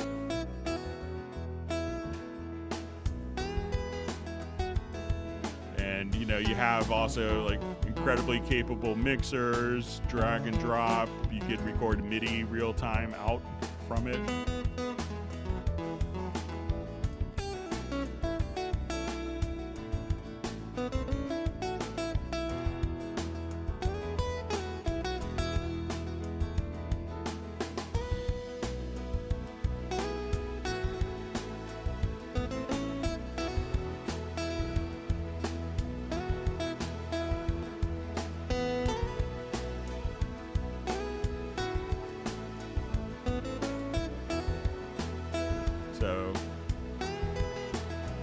So no, it was someone who did a whole project using our drum, just wishing you could have those sounds. And it was like, you already have those great sounds inside of Groove Agent. So check it out.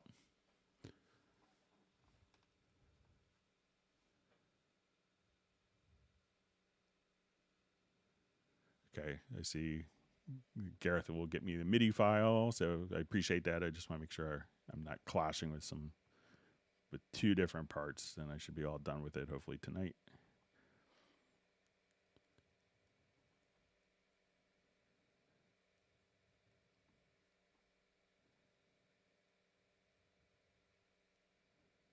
All right, so we'll see Stella from Mark Rabin on the Zoom meetup. So looking forward to that.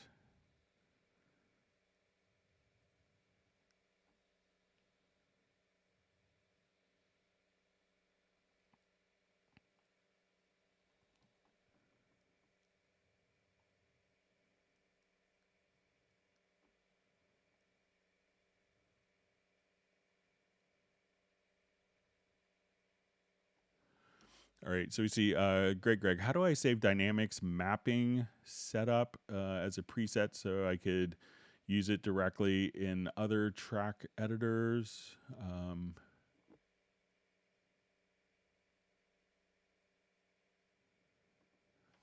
Okay, so I'm not sure. Let's see. Okay, so let me just see if I understand this right. So let's say if I want to come here to, let's say, our string part.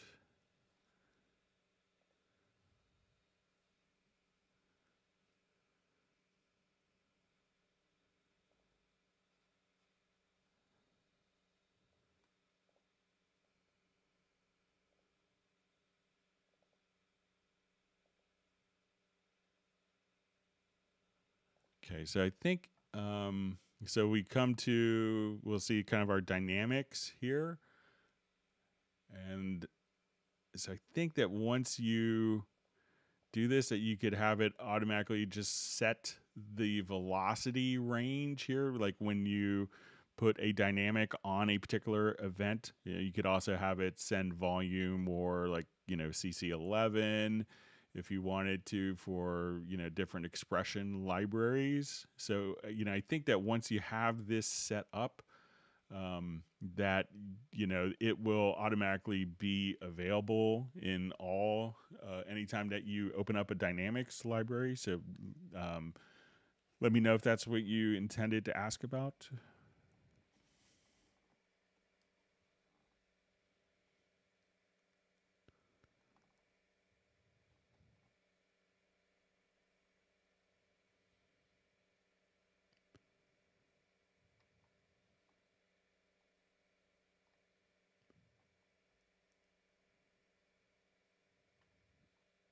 All right, reading through some more comments.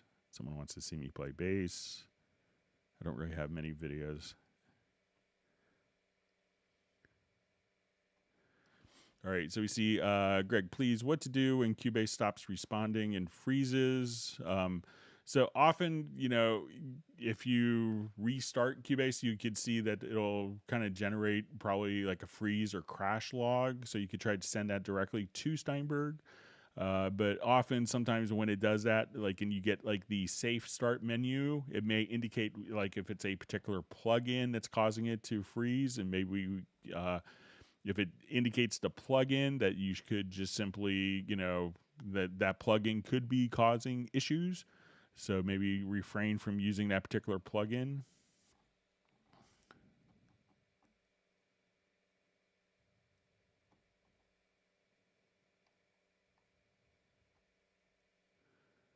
All right, so just see, hang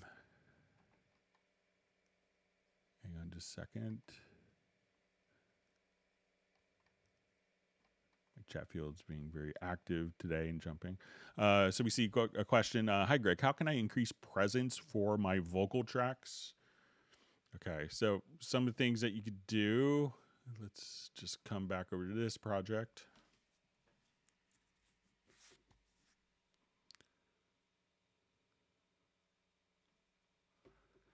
Sometimes just a little bit of EQ. I think sometimes people will go a little overhanded with a lot of processing. So I tend to try to keep processing minimal as possible. So so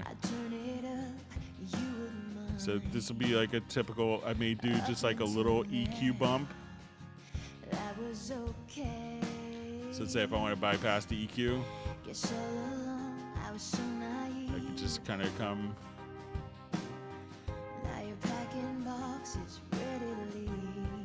So just a little bump for clarity here.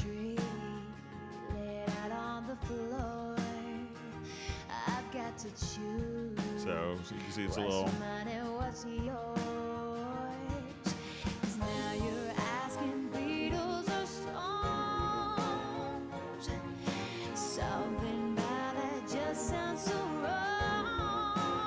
And then I just have a little bit of EQ.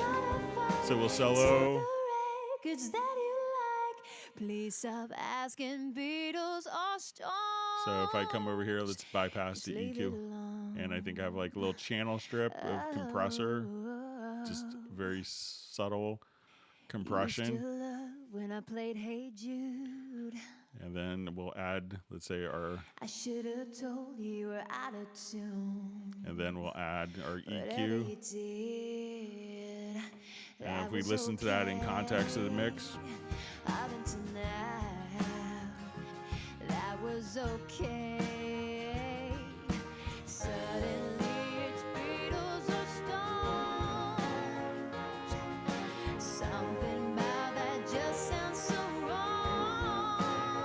So just those few little things can kind of add a lot of presence for your vocals. So but if you have 12 plugins on your vocals, or it's like the guitar player has 20 pedals all going in and out of each other, and they can never get their sound dialed in. We've probably played with that guitar player a lot growing up in bands, and sometimes that doesn't necessarily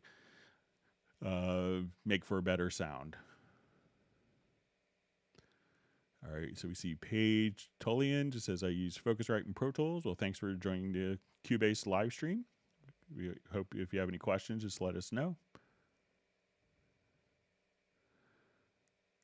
Okay, so we see would the drummer question, would the drummer be sending out a specific MIDI note from their kit to trigger a macro? So you could, and it could be just any MIDI message.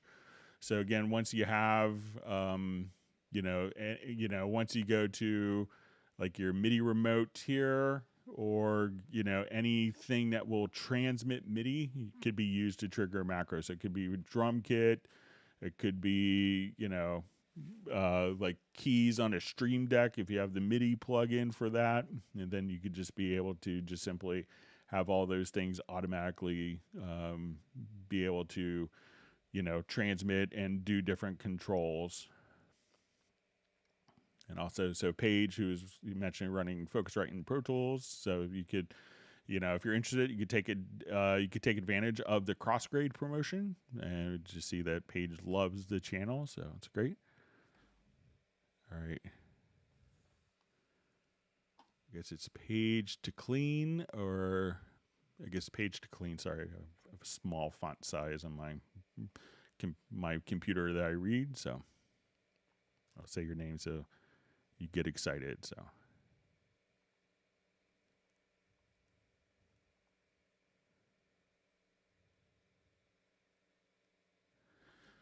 All right, so we see a question, Greg, please tell me the method for collaborating with a person via VST Connect SE, and what should the performer do on their side? So the concept is when we go to like a VST Connect SE, we could come over here, we'll kind of create a scenario, we will, and the person that you're recording downloads on their Mac or PC, it's free, or they could do it on iOS. I think it's $5 or $4.99 on the App Store. But you could come right over here and at this point choose, you do this. You kind of log in with your My Steinberg credentials. At that point, you could search for the other person. So they downloaded the free program. They connect their microphone to their audio interface, open up this program. They don't need to be a Cubase user. And at that point, you find them. And then, once you come over here and from the VST cloud, you just say, once you create VST Connect, it will then automatically just come right over here. And what it's going to do is it's going to take the sound of your computer transmitted over the internet to them. They're going to record. And by the time it leaves your computer to them, it's going to be a bit of 100 milliseconds of delay or something. They record, but they hear it all in sync with their local interface, and then they record, and it basically records directly back into your computer. So the other person, you could control their settings of their audio interface, set their gains. You could see them over a webcam, and that's how you could do kind of remote collaboration.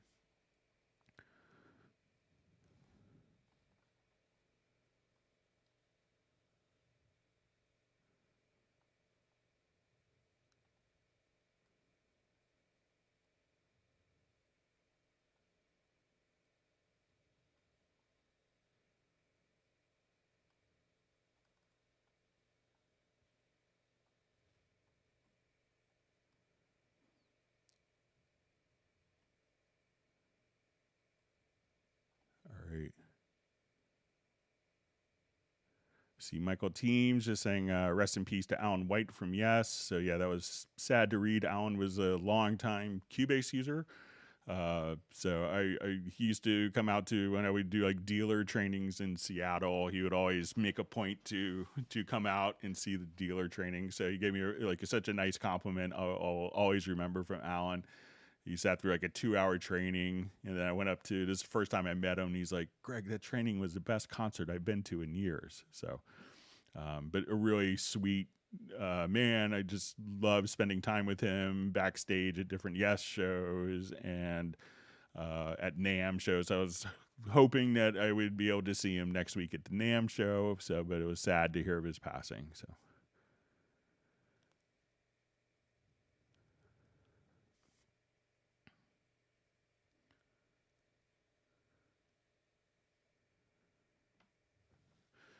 All right, so we see in Nuendo 12, every time I create a new project, I need to select analog 1 and 2 outputs and studio/audio connections because they're inactive. Is there a way to make them enabled automatically? So it should, like every time I start Nuendo 12, let me just start my Nuendo 12 here. And, my Cubase, as long as, you would choose depending on your operating system. So sometimes on Mac, if you have an HDMI connected, Apple will try to intercept you to automatically routing everything through your HDMI output since you have an HDMI display. It's kind of annoying. But when I come here and I go to, let's say, my Nuendo 12, so I don't know if you have like your output saved as a preset, but I'll come over here. We'll just open up my Nuendo 12. So if you have an HDMI display connected, you'll get the point where you'll be prompted to automatically define your audio device. If you don't have an HDMI connected, this doesn't happen. It's kind of annoying.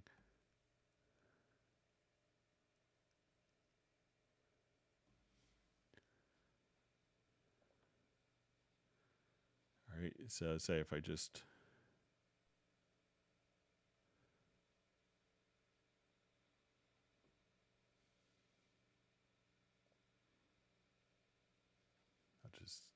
define a sample rate.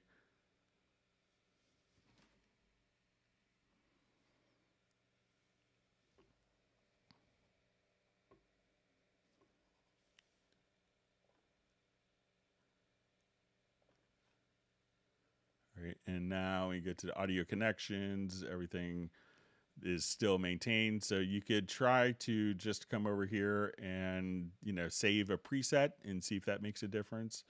But it seems to, and also if you could let us know if you're doing Mac or PC or if there's anything else that is currently using the audio interface, like a web browser or something like that.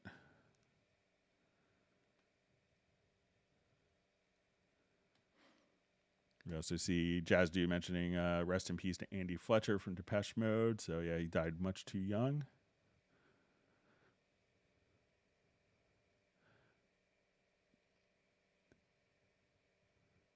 All right, so some info on the UR816. Please release. So I'm not sure if you're having a hard time getting one or so. I just work for the U.S. distributor, so often I don't really know of like what the shipping situation is in different countries. Sorry about that.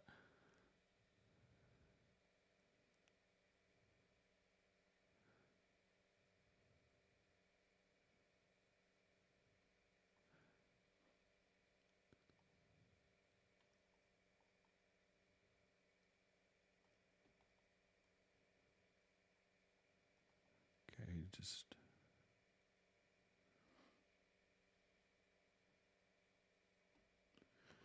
all right, so we see why in Cubase 12 audio mixdown window closes by itself after exporting a track. So let's see if there's any settings that will. Sometimes let's take a quick look, see if there's anything.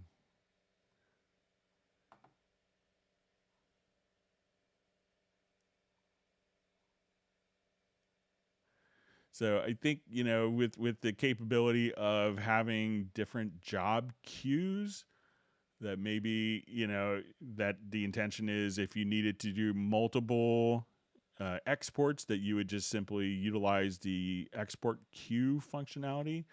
And so that's why it closes afterwards. So, but if you needed to do multiple things, you could just simply do an export to queue.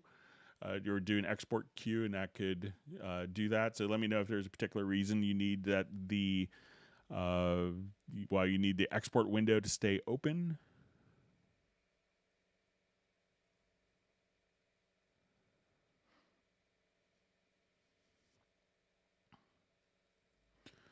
All right, so so we have a question: how to know the location of each instrument using an EQ? You know, so the best way of, you know, maybe doing something like that is just to see what frequencies. So now we have a sample rate change. So let's say if I'm here and I just want to look at it, then you look at the EQ. Sorry, let me just load up a different project where we can reset the sample rate.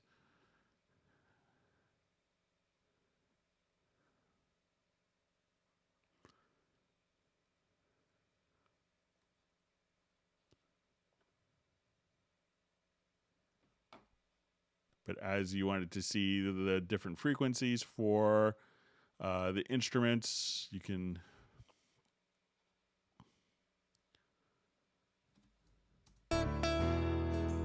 So if I want to see what's going on in the bass frequency-wise, you could just kind of click here and see the notes. And one of the beautiful things is you could actually just kind of, as you move the cursor, you could see the actual note up here in the left-hand side. So you say, oh, there's a lot of this frequency.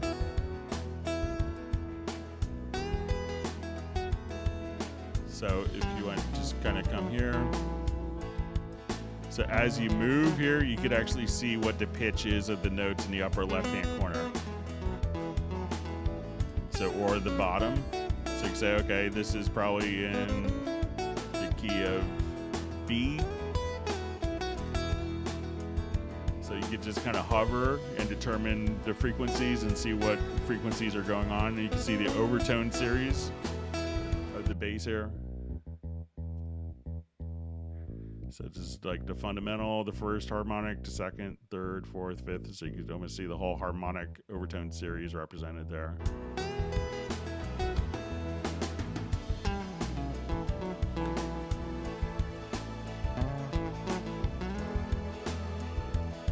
All right. So give that a try. And I know we have a couple of questions before we move over to Zoom. So that were sent in. So let me just find those.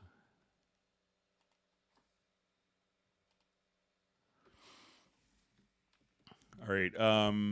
So I just see, I think this is from Jan.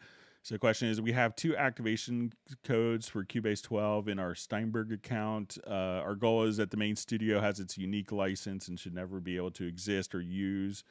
The portable studios, the portable have their own unique license that they share. We want to be able to identify that the main studio has its own unique license, and the portable studios computers have their own unique licenses. When installing Cubase 12 on first portable with different activation code, comparing to main studio, it seems that, and so we have screen dumps, that only one license share main studio code is activated for 2 computers. Example, the portable share the main studio license. The question is, how can one identify which license is activated for respective computers, i.e. to verify that our goal is fulfilled? So I think currently there's, in the current licensing system, that it's kind of like one license per my Steinberg account. So it could be that maybe if you activate it, the second one under a different My Steinberg account, I think that they might be having kind of multiple seats per a single My Steinberg account coming if it's not there already. But maybe just have, if you needed to have it, you could run the 2 different versions, the one license on the 2 different computers up to 3 computers. Without issue, but I think if you needed to, differentiate it, you could maybe just see if you could create a different My Steinberg account. All right. So we had a question mailed in about a dozen channels of background vocals I want to slowly fade in as the outro refrain progresses. I'm using an automated VCA fader to do this. The channels in questions all max out at different levels with their individual sliders. For some reason, every time I reopen the project, the channels in question are as if I had set them back to 0 dB. They all move with the VCA fader automation, but they have lost their individual levels. Have used this method before, no issues. What am I doing wrong this time? All right, so let's take a look. So when utilizing kind of VCA faders with automation, we will come over here. I'll just do this project.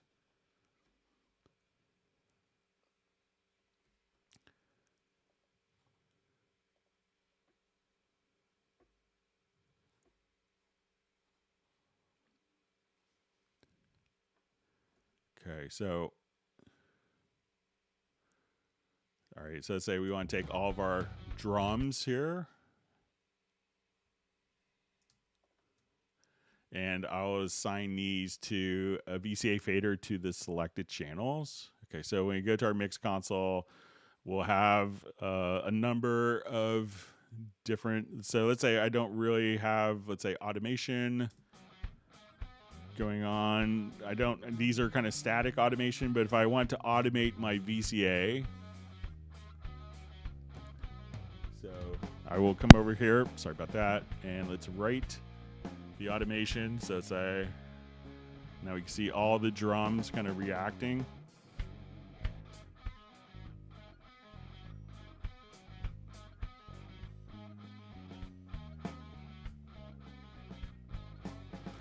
All right, so let's say, so we rewind a little bit and we'll see the automation. They're all reflecting. I'm going to save this as a different name.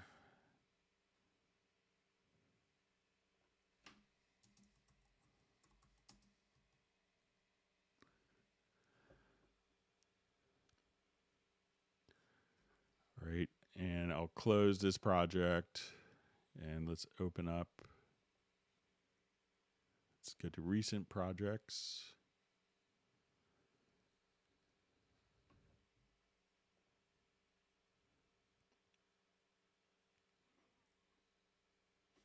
All right, and now see our VCA fader, and they're all kind of recalling their specific automation. The one thing that you could check is to make sure, like, if they're, when you create a link, when you create a VCA, they'll be linked. But make sure that maybe the absolute didn't get selected, because if that happens, let's say if I set this, I hold down Control and I set, maybe one of the faders, so maybe if it was, so let's say if we have absolute turned on here, that they would all kind of go to like 0 dB, like you described, if you accidentally hit Control. So see if maybe if if quick link is turned on, or if the absolute mode of the link is enabled.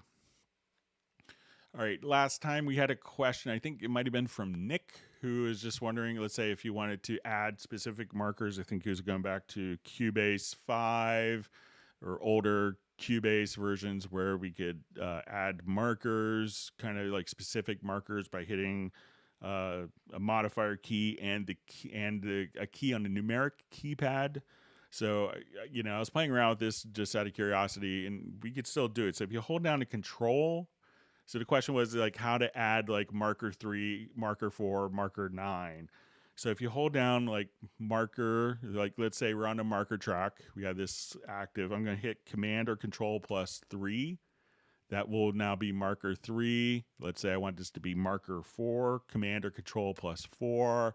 I want marker 5 here. So just hold down Control, Command, and hit the numeric key on the markers, and now we could just simply add like marker 3, 4, 5, 6, just like that.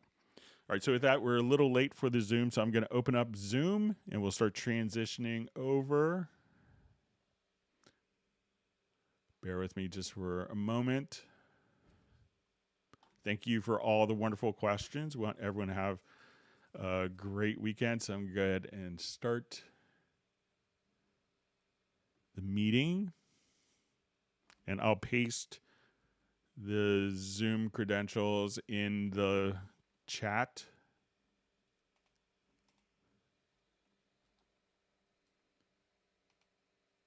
one more time. And we'll start the Zoom.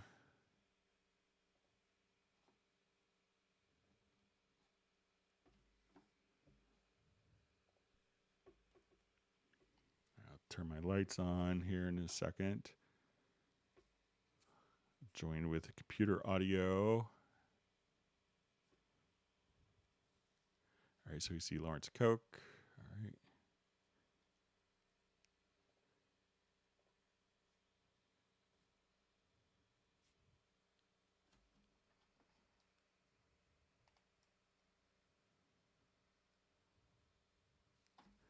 All right, so we Nick, Brian, Omar. All right, so we have some more people joining.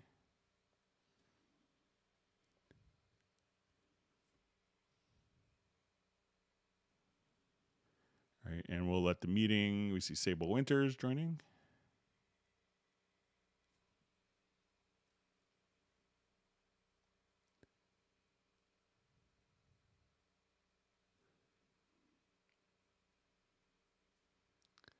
All right, we have Mike.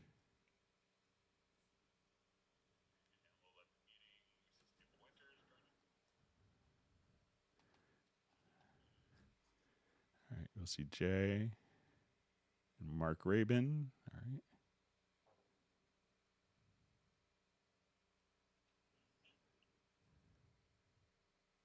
Hey, Michael. Hey. All right, so I think John Costigan, Best Green Jesus. All right. I'm eating a burrito. It's really good. Hey, how's it going? I'm eating the best burrito. Mm-hmm.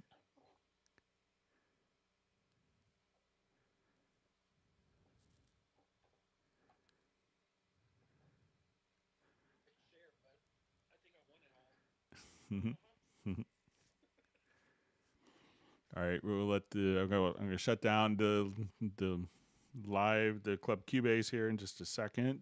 So bear with me just for a second. And I'll turn my lights on in my office so I don't look like I'm sunburned. Yeah. Okay, so with that, we'll go ahead and wrap up the live stream. All right, so we have John S. just joining. We'll have fun. All right, so we'll end the live stream. Thanks, everyone. We'll see everyone in about a week and a half.